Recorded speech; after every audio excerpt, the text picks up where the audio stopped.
নামাজের পূর্বে নিয়ত নাওয়াইতুন পড়া যাবে কিনা? নামাজের পূর্বে নিয়ত করা সুন্নত না ফরজ? জানেন না আপনারা? নামাজের আগে নিয়ত করাটা এটা কি সুন্নত না ফরজ? ফরজ। ইন্নামাল আমালু বিন্নিয়াত। নামাজের ফরজের মধ্যে একটা হলো নিয়ত করা, শুনেন নাই? নিয়ত করা ফরজ। নিয়ত করা ফরজ, নিয়ত বলা ফরজ না। নিয়ত বলা মুখ দিয়া হয়, আর নিয়ত করাটা মন দিয়া হয়। নিয়ত করাটা কি দিয়া হয়, আর নিয়ত বলে কি দিয়া? নাওয়াইতুন বলাটা হলো নিয়ত বলা, আর মনে মনে আমি কি পড়তেছি এটা আমার মাথায় আছে, এটা মানে হলো নিয়ত করা। অনেক সময় বলে না যে আগামী বছর হজে যাওয়ার নিয়ত করছি, এর মানে সে বলছে নাওয়াইতু আনা রফিল হজ। এরকম বলে নাওয়াইতু আনা রফিল হজ, আমি আগামী বছর হজে যাবো, এরকম কথা আরবিতে বলে। কিন্তু তারপরও বলে আমার হজে যাওয়ার নিয়ত। একজন যাইতেছে রাস্তা দিয়ে, কিও কোন দিকে ছুটছেন, কই যাইতেছেন? বলে যে ভাই বাজারে যাওয়ার নিয়ত করছিলাম। সে কি নাওয়াইতুন পড়ে আসছিল? আচ্ছা, নামাজের সময় আপনি নাওয়াইতুন পড়ছেন বুঝলাম। আপনি যখন কাউকে 10 টাকা দান করতেছেন, এটা একটা ইবাদত কি ইবাদত না?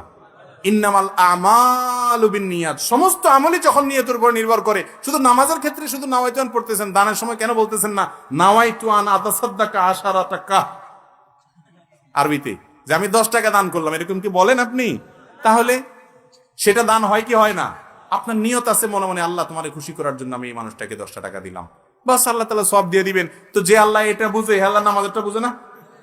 তাহলে বোঝা গেল নামাজের মধ্যে নিয়ত করা ফরজ, কিন্তু সেটা মনে মনে ইন্টেনশন থাকলে, ইচ্ছা থাকলেই চলবে না। মনের ইচ্ছাটাই হলো নিয়ত। আপনি কি নামাজ পড়তেছেন এটা মাথায় থাকলে চলবে, মুখে নাওয়াইতুন পড়ার দরকার। মুরব্বিরা বলবেন যে নতুন নতুন হুজুর গজাইছে, এসব ওলায়ন কি কয় না কয় আল্লাহ জানে। আর জীবন 14 গোষ্ঠী করিয়া আইছে, আমরা করিয়া আইছি, এখন নতুন করে কি কয়। বাবুরে, আমরা দেখতে খেতে দান লাগান, সব কি দান হয়নি না, কিছু আগাছাও জগা যায়। আগাছাগুলো উঠে দিতে হইব। যদি কোন না ধানের লগে আগাছা উঠছে, এইখানে থাক, চলবো? ফসল ভালো হবে? সুন্নতের সাথে কিছু বেদাত, কিছু উল্টাপাল্টা জিনিস আছে। মুরব্বীরা বাপ দাদারা যা করে গেছে সব খারাপ ছিল না, বেশিরভাগই ভালো ছিল। 2-4টা ভুলভ্রান্তি ছিল, ওনারা মানুষ না। কয় না বাপ দাদা যা করে আসছে এর উল্টাটা আমরা করব না।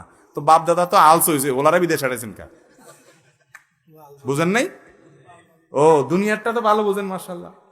বাপ দাদা আলস হয়েছে, ওনারা করবেন তুই 14 গোষ্ঠী আলস, তুই আলস হবি বেটা, বিদেশ কিনলে যাবি, এটা তো কর না। সেখানে ঠিকই বুঝেন যে বাপ দাদা এছাড়া সুযোগ আসেন না, তারা এটা করছে, আমি একটা ভালো সুযোগ পাইছি, এটা করি। তো বাপ দাদা যদি ভুল করেন, সেটা কি ধরে রাখা যাবে? নিয়ত মানে ইচ্ছা। নিয়ত মানে কি ভাই? আপনি কি ইবাদত করতেছেন, সেই ইচ্ছা, সেই ইন্টেনশন, সেই চিন্তা আপনার মাথায় থাকলে নিয়ত হয়ে গেছে। মুখে নাওয়াইতুন পড়ার দরকার, এবং এটা রাসূল আকরাম সাল্লাল্লাহু আলাইহি ওয়াসাল্লাম শেখানো নাই। যদি এটা দরকার হতো তিনি শিখাইতেন। কিন্তু আমরা ছোটবেলা থেকে নাওয়াইতুন পড়ছি। এই নাওয়াইতুন বগদাদি কায়দাতে আছে, ওই মক্কা মদিনার কায়দায় নাই। ইসলাম কি বগদাদ থেকে আসছে না মক্কা মদিনা থেকে আসছে? তাহলে বগদাদি কায়দাটা পড়লে কেমনে হবে? সহজ হিসাব বুঝেন না? আল্লাহ তাআলা আমাদেরকে বুঝার তৌফিক দান করুন।